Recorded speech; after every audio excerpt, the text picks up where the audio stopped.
родственники в Украине? Нет. Знакомые? Да. А где они живут? Мариуполь. А что они говорят о том, что там происходит? Ничего не говорят, их нету. Я думаю, что их вообще нет уже. Живых нету. А вы когда последний раз с ними общались? 28 февраля.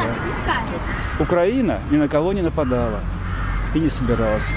Всегда спрашиваете, зачем? Когда говорят, вот она могла, зачем? Простите, они живут лучше, чем мы. Мы живем еще, простите, даже в сравнении с ними, живем плохо. Почему вы так? Ну, представьте, у них нет деревянных сортиров, деревьев, этих поселков, да? А мы вот в деревне живем, сортир, покосившийся у многих. Что-то хорошего. А вы думаете, там есть фашисты, о которых говорят федеральные? Ну, конечно, есть. Но особенно Зеленский, это типичный фашист. Еврей, да? Фашист, а как иначе? Ну, понятно, вот так. А вот вы задаете вопрос, а у нас есть фашисты?